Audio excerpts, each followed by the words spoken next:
Hello and welcome to the garden. Two little jobs today. The first one is to tie in my peas. They are currently climbing up this reinforcing mesh here and they're doing a pretty good job of climbing on their own, but every now and then I like to go along the row and put some long loops of string there just to sort of hold them against the trellising so that when we do get some windy days they're not blown all over the place. And then I think my French beans are ready to go in. They were sown a couple of weeks ago. I think germination has been pretty good, and just looking at the plants over there, they don't look too bad. I think they are plenty big enough to be getting in the ground now, and the weather is lovely right now, so that's my job today.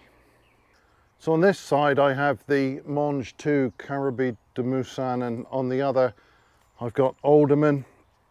And yeah, I think these are a little bit behind the alderman when I put them in, but they've certainly caught up now, and these are nice robust plants. I'm very happy with them, and all I want to do is get a string in a suitable place, and I think maybe just here will be fine. I don't want to put it too high up. You end up missing some of those that are just a little bit shorter. And this is really quick because all I need is a couple of big loops here really. Yeah.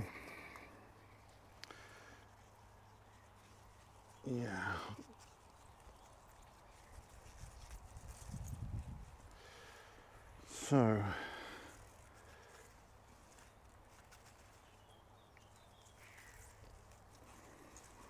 it's always a bit tricky trying to do this without damaging the plants, but I think that's fine. And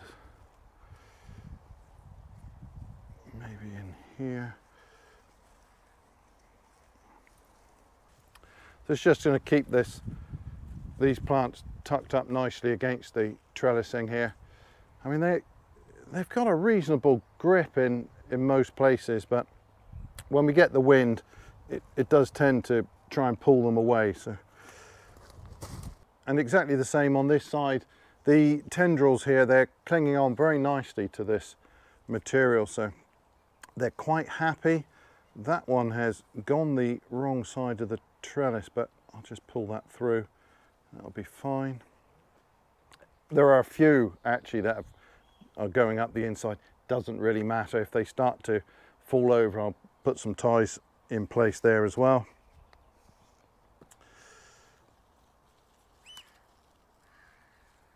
I mean, you can leave them to their own devices, but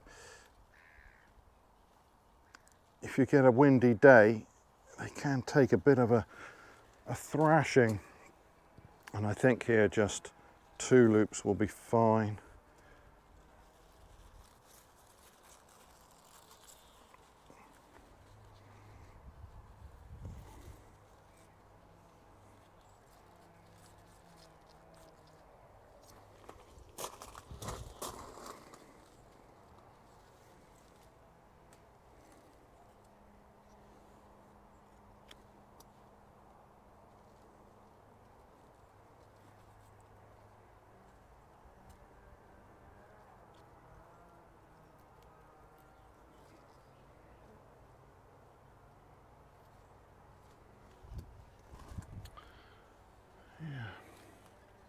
Won't be long before I have to put the next one on.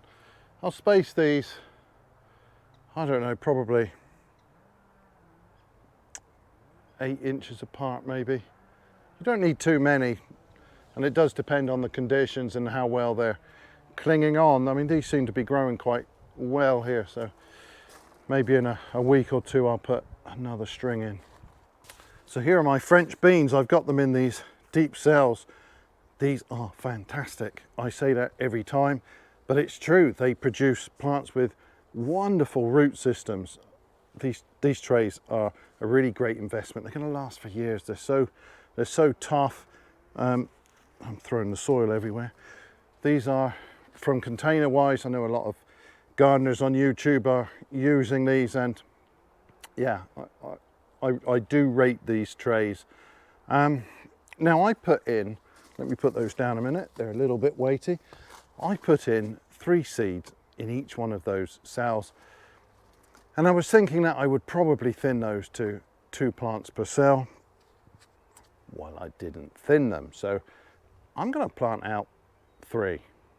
At any point I can remove one of those plants, but I don't think I'm going to. I'm going to plant out 3 at each station and they will be fine. Generally speaking, I plant them out 2 per station. I very rarely have just 1 plant going up a cane. I find they're quite happy to grow at least 2 to a cane.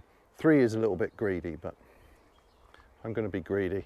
I've got 3 types of bean there. I've got Borlottis, which I will almost certainly leave on there until they are dried.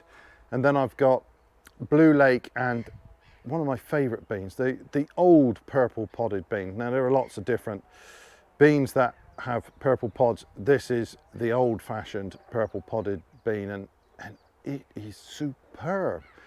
The pods, they're slightly flattened pods. They have a wonderful flavour. Now they don't keep their purple colour if you cook them, but the flavour is great. They're tender, they're not stringy. A really superb bean. So what have I got here? I've got 2 teepees that I've put up already. I've got 8 canes for each one of these. So I'm going to do 1 of these just with the Borlotti beans, and I'm going to do 4 canes each of the Blue Lake and the purple podded. So the beans really do appreciate plenty of organic matter in the soil. That's quite important. And our soil here does dry very quickly. It's naturally, it's quite sandy, a little bit silty, but predominantly sandy. And yeah, it does need bulky organic matter in there to help retain the moisture and so on. But this has had plenty of organic matter, so it should be good to go. So the Borlotti actually are the larger plants, and I'm trying to see whether I've got a single miss, and no, I don't think I have. I think there's 3 in each cell. So let me pop one of these out carefully and take a look at what I've got here. Those are quite nice looking plants. They seem quite sturdy.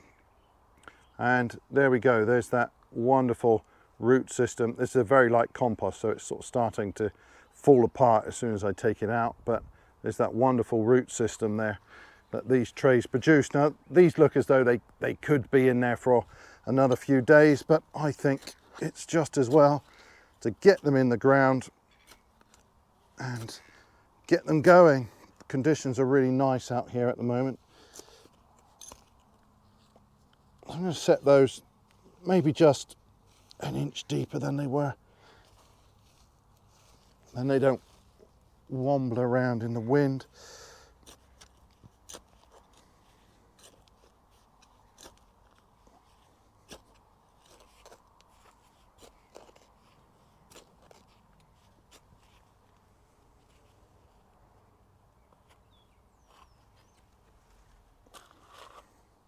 Oh, that's a bit too deep.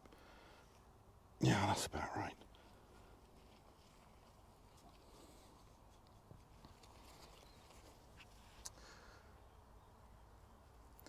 Now, we had a lot of rain just recently, but this, I mean, there is moisture in this soil, but it's not exactly wet, and you can see what I mean about this being sort of light and sandy. Even after a really good soaking, it doesn't retain that moisture without lots of compost.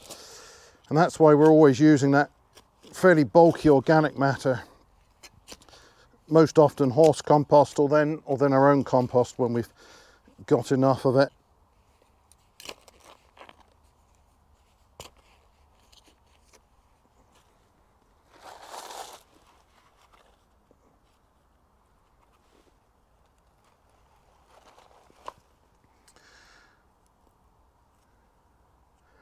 I think in terms of root development, that is just about right.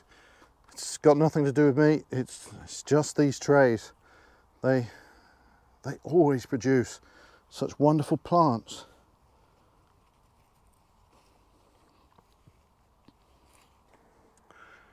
Well, the Belotti are definitely the most vigorous of these beans. See, the Blue Lake look a little bit weak. I'm sure they'll be okay. The purple podded, that doesn't look too bad. Let's have a little look. Yeah, that's all right.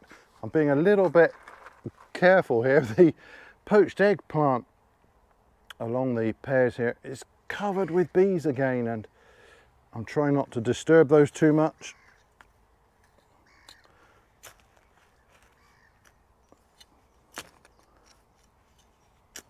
I'd rather not accidentally squash one of those.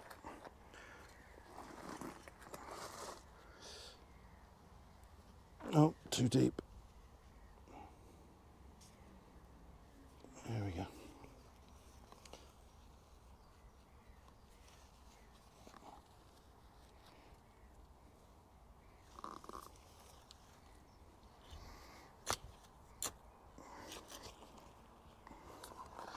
So germination looks to be okay on the Blue Lake. They're just not quite so far along as the others. I've got spares, so I'll be maybe a little bit choosy as to which ones I take.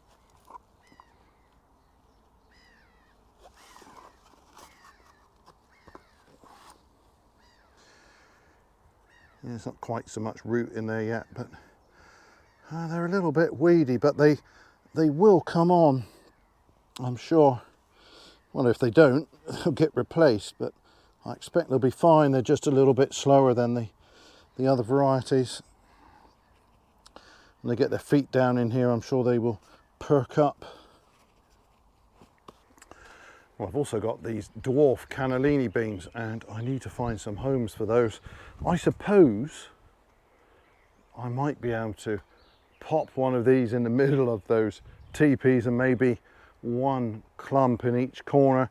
I sowed these 4 seed per pot, and normally, once again, I would pull out one of those, and a clump of 3 grows very nicely. So I don't know, I'll probably leave them as they are, but anyway, these are looking quite nice too, and I will get those planted today. But first I want to give those a good watering.